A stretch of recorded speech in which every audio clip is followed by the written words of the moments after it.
Okay, our other ingredient that I've kind of been saving for last here is yeast.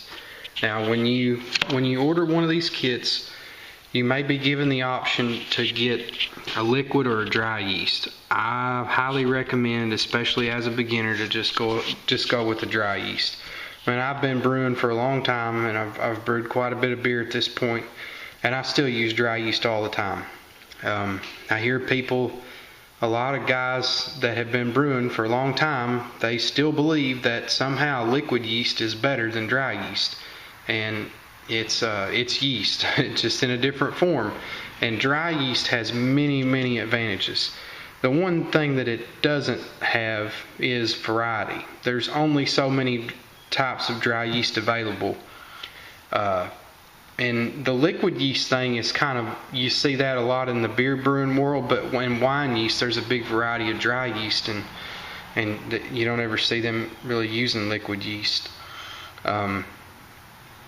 So I highly recommend that right now you just don't bias yourself. I mean, you know, think of it as just yeast packaged and stored in a different form.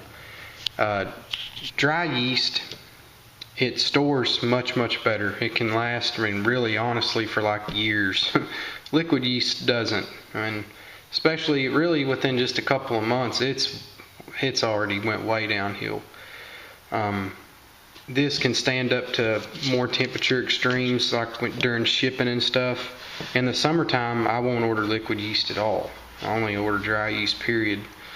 You order liquid yeast when it's got to go through a 110 degree warehouse for 12 hours at a time, and it's not good for it. So you might consider that.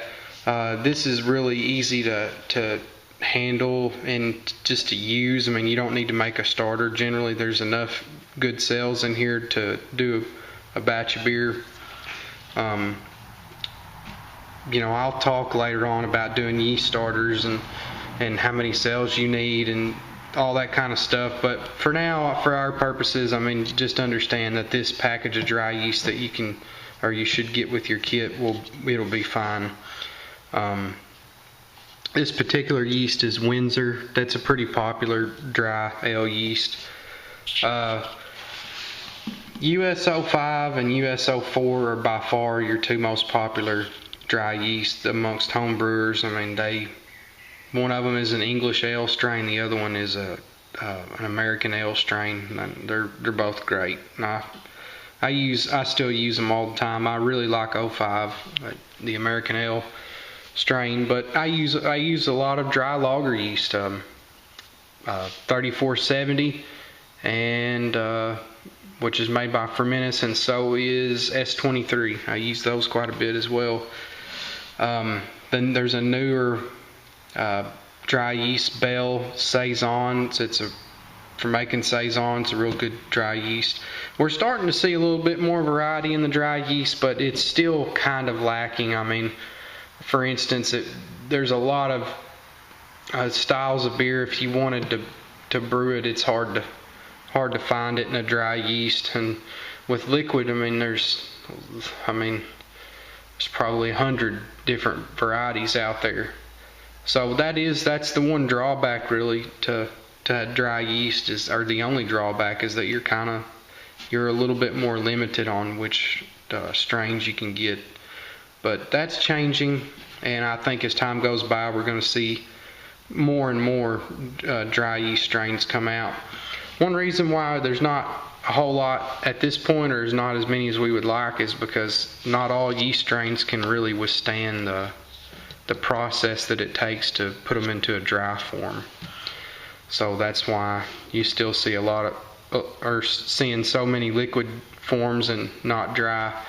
I probably should have started out by talking about what yeast actually is. I mean, you probably know this, but so I'm not trying to insult anyone's intelligence. It's a single-celled organism. I believe it's in the fungi family, and they take in the sugar in our wort, or what will become beer, and they eat it, and they excrete alcohol and carbon dioxide.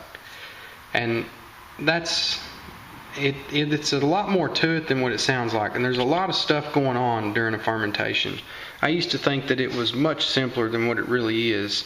And you want good healthy yeast, and you want them to get off to a good start, and you want to have the right number of cells, and there's temperature control and yada yada yada. I mean, there's a lot more to it, but for our purposes, I mean, we've got a good amount of cells here for the beer that we're doing, and we've got them in a form where we know they're going to be nice, and there's plenty of live cells that are going to be nice and healthy.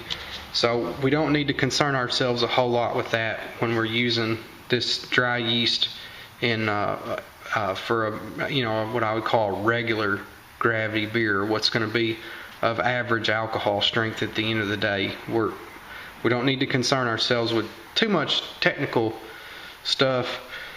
I would probably recommend this.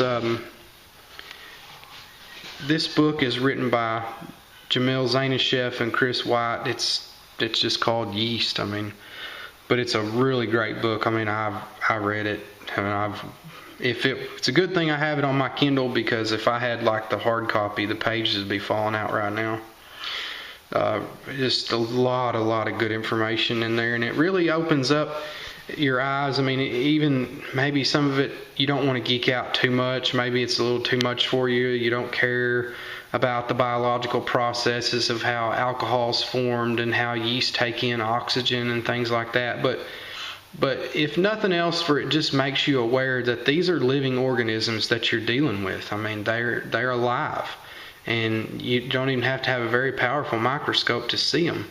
And it really lets you know there's so much going on. There's a whole other world going on that we can't see with our eyes. And it's all around us, but it's really happening in our beer.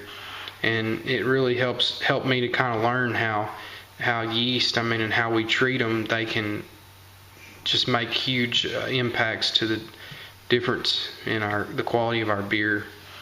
And it also talks a little bit about bacteria and things like that too, and spoilage organisms and stuff like that. So I definitely recommend checking that out if you get a chance. We're gonna rehydrate this when the time comes, and I'll do a video on that and everything. But for now, that's, again, not trying to be too simplistic here, but that's really all we need to concern ourselves with. Is we've got a good package of dry yeast, and we're going to rehydrate it, and it's going to work. Now, if you chose a kit that was really high gravity, it was going to be like 10% alcohol, this may not be enough cells. If you got a vial of liquid yeast, you may want to make a starter. Go check out some videos on how to do that. But this should pretty much be a catch-all for, I think, most of the people that are going to be watching. So I think it's about time to talk about some equipment and then maybe get to brewing.